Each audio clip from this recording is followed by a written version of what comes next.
आलोक शर्मा स्वागत कर रही है आम आदमी पार्टी कांग्रेस पार्टी के बयान का लोकतंत्र संघीय ढांचे पर हो रहे प्रहार के खिलाफ जो आप खड़े होते दिख रहे हैं, पर गिला शिकवा अभी पूरा मिटा नहीं लगता है।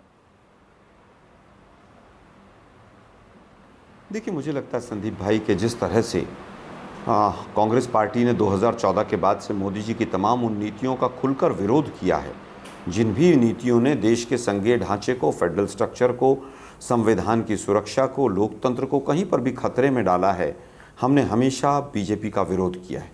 और उसी की एक वानगी भर है कि जो भी चीज़ केंद्र सरकार की तरफ से ऐसी आएगी जो संघीय ढांचे पर प्रत्यक्ष या अप्रत्यक्ष रूप से कहीं पर भी कोई कुठाराघात करेगी, कांग्रेस पार्टी उसका विरोध करेगी। अब बात आती है कि ये स्टेटमेंट जेनरिक है, ये स्टेटमेंट पर्टिकुलर है, क्या है। मैं फिर कहूँगा, कांग्रेस पार्टी आम आदमी की पार्टी के अनुसार नहीं चलती है। मेरे छोटे भाई प्रवक्ता जैस्मीन जी को बताना चाहूँगा कि अध्यादेश के पक्ष में कभी किसी ने कोई स्टेटमेंट नहीं दिया। विचार विमर्श जरूर हुए, लेकिन हमने आम आदमी पार्टी के तमाम स्टैंड्स का विरोध किया और आज भी कर रहे हैं। आज आपको लोकतंत्र याद आ रहा है जब सोनिया गांधी जी के खिलाफ और राहुल जी के खिलाफ ईडी की स्टेटमेंट थी, तमाम विपक्षी दलों ने साइन किया, आपने साइन नहीं किए थे। आज भी कांग्रेस पार्टी बड़ा दिल दिखाकर आगे बढ़ने के लिए तैयार है। लेकिन मैं फिर कहूँगा कि जिस तरह से केजरीवाल जी अभी भी स्टेटमेंट दे रहे हैं, मैंने चाय पे बुलाया था, अरे भाई आप अभी तक तो भ्रष्टाचारी बताते रहे, अभी तक आप धमकी देते रहे हम राजस्थान मध्य प्रदेश लड़ेंगे। मैं आपकी हर स्टेटमेंट को आज भी पॉजिटिव लेता हूँ। कांग्रेस पार्टी का स्टैंड अपना इंडिपेंडेंट है। अगर आज भी आपको राजस्थान मध्य प्रदेश लड़ना हो, आप स्वतंत्र हैं। अध्यादेश के पक्ष में हम हैं या नहीं, हमारी ऑफिशियल स्टेटमेंट आई है और क्लैरिफिकेशन आ जाएगी। आपसे जब संदीप भाई ने पूछा कि आप बेंगलुरु जाएंगे कि नहीं, तो आपने कहा एक विचार विमर्श का प्रोसेस होता है, और कांग्रेस पार्टी कोई विचार विमर्श का प्रोसेस नहीं अपनाए। तो दोनों ये डबल स्टैंड, ये गलत हैं। केजरीवाल जी ने पहला पर मुझे ये बताइए आलोक शर्मा, एक मुझे ये बताइए, मैंने पूरी प्रेस कॉन्फ्रेंस सुनी जयराम रमेश की। मणिपुर का मुद्दा, राज्य का नाम लेकर मणिपुर की बात की गई, और मणिपुर एक अलहदा है, वो 125 लोग मारे गए, 60,000 लोग विस्थापित हैं, तो उसका जिक्र करना जरूरी होता है। लेकिन उन्होंने असम का भी जिक्र किया, उन्होंने जो आदिवासियों पर हमला हुआ है मध्य प्रदेश में उसका भी जिक्र किया। तो यहाँ अगर जैस्मिन कह रहे हैं कि भैया दिल्ली का बाकायदा नाम ले देते, कि दिल्ली में जिस तरह से सुप्रीम कोर्ट के 5-0 वर्डिक्ट के बावजूद जो अधिकार दिए गए थे वो वापस छीन लिए गए एक अध्यादेश के जरिए, हम उसके खिलाफ हैं, तो उसमें कौन सा पहाड़ टूट जाता? मेरा सवाल बड़ा सरल और सीधा है।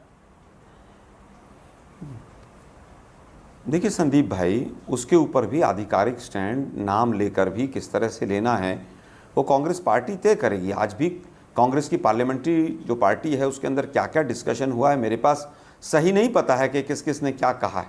हो सकता है उसमें भी कोई चीज़ इस तरह की डिस्कशन में आई हो कि और क्लैरिफिकेशन उसमें हो जाए। लेकिन मुझे लगता है प्रिंसिपली ऐसा एग्री प्रतीत होता है कि प्रिंसिपली हम एग्री हैं, तमाम सांसद एग्री हैं कि इस जो अध्यादेश आ रहा है सुप्रीम कोर्ट के वर्डिक्ट के खिलाफ, हम उसका विरोध करेंगे। तलखी नहीं मिटी है ना, प्रतीत हो रहा है। आप भी अतीत याद दिलाने लगते हैं, सोनिया गांधी राहुल गांधी के खिलाफ ईडी के समन आना वगैरह वगैरह, आप बातें गिनाने लगते हैं। आप ही के एक मिनट आलोक एक मिनट सुनिए ना पूरी बात, क्योंकि 2 दिन पहले मैंने एक कार्यक्रम किया था और मेरे शो पर जैस्मिन थे और आपके सहयोगी अभय दुबे थे।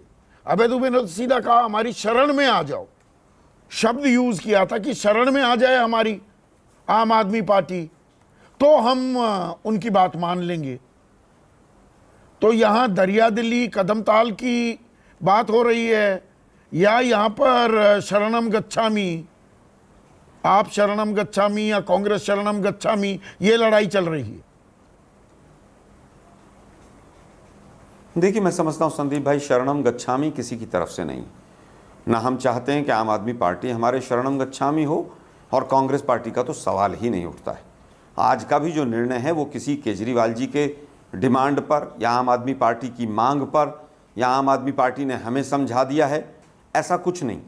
हमारा विवेक है, हमारी विजडम है, हमारी पार्टी में तमाम सीनियर लीडर्स हैं, जो देश हित में और संविधान के हित में फैसला होता है हम वो फैसला लेते हैं। सोनिया जसमीन गांधी जी के जो घर में ये वक्तव्य हैं, अभी बैठक भी मुझे हुई, उन पर ही लगता है राजनीतिक संदेश कि उन क्या पर- दे रही है कांग्रेस पार्टी?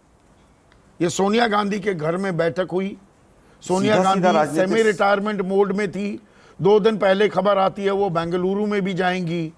तो सोनिया गांधी का फ्रंट फुट पर आना कांग्रेस क्या संदेश दे रही है बीजेपी एनडीए को भी और विपक्षी गठबंधन मैं को भी? इसको न्यूज 24 के दर्शकों को मैं क्लियर करना चाहूंगा संदीप भाई कि जो आज की मीटिंग थी वो कांग्रेस पार्लियामेंट्री पार्टी की थी, सीपीपी, और उसकी अध्यक्षा सोनिया गांधी जी हैं। तो स्वाभाविक है कि उन्हीं के नेतृत्व में उन्हीं की जगह पर होना थी मीटिंग। एआईसीसी भी हो सकती थी, लेकिन आज क्योंकि वो चेयरपर्सन है सीपीपी की, नेतृत्व उन्हीं का था।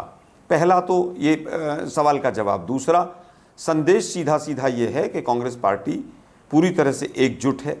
सोनिया गांधी जी आज भी कहीं पर स्वास्थ्य के ऊपर प्रश्न चिन्ह लगने के बावजूद भी लीडिंग रोल में है, क्योंकि वो कांग्रेस पार्लियामेंट्री पार्टी की लीडर हैं।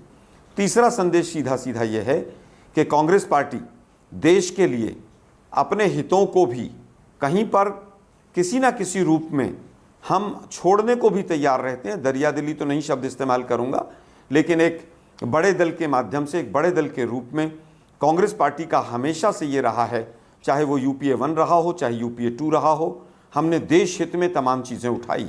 अगर अमेरिका के साथ 1, 2, 3 न्यूक्लियर डील होनी थी तो हमने कम्युनिस्टों का साथ भी छोड़ना समझा, हमने तमाम चीज़ें कुर्बान भी की।